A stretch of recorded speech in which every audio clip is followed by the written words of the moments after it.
आज हम भारतीय स्वतंत्रता संग्राम के उन 4 पड़ावों पर नजर डालेंगे जिन्होंने आज़ादी की लड़ाई का रुख ही मोड़ दिया।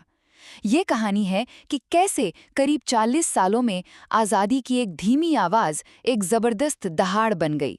और इसकी शुरुआत हुई एक नाकाम कानूनी सुधार से। पहला, 1883 का इल्बर्ट बिल विवाद।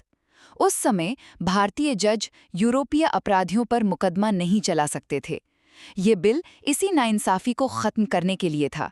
लेकिन अंग्रेजों के भारी नस्लवादी विरोध के कारण सरकार झुक गई। और सबक साफ था, ब्रिटिश सिस्टम में नरमी से गुजारिश करने से बराबरी नहीं मिलेगी।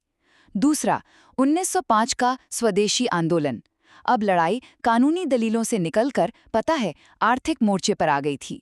स्वदेशी यानी अपने देश का। लोगों ने ब्रिटिश सामानों का बहिष्कार किया और भारतीय उत्पादों को अपनाया ताकि अंग्रेजों को आर्थिक चोट पहुंचे। इसने हर आम खरीदार को स्वतंत्रता सेनानी बना दिया।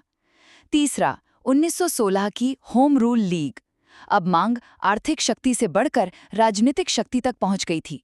ध्यान दें, उस समय होम रूल का मतलब पूरी आज़ादी नहीं था। मांग थी ब्रिटिश साम्राज्य के भीतर कनाडा या ऑस्ट्रेलिया जैसी स्वायत्तता की, यानी अपने आंतरिक मामले खुद चलाने का अधिकार। और आखिर में 1919 का जलियांवाला बाग हत्याकांड। ये वो मोड़ था जहां से वापसी नामुमकिन थी। अमृतसर में ब्रिटिश सैनिकों ने एक शांतिपूर्ण निहत्थी भीड़ पर गोलियां चलाईं, और जब जांच हुई तो हंटर कमेटी की रिपोर्ट एक लीपापोती से ज्यादा कुछ नहीं थी। इस धोखे ने ब्रिटिश न्याय व्यवस्था में बचे कुचे भरोसे को भी खत्म कर दिया, और अब बातचीत स्वशासन से सीधे पूर्ण स्वतंत्रता की मांग पर आ गई थी। तो ये 4 घटनाएं दिखाती हैं कि भारत की आज़ादी की लड़ाई बराबरी की एक विनम्र मांग से शुरू होकर पूर्ण स्वतंत्रता के एक अटल संकल्प में कैसे बदली।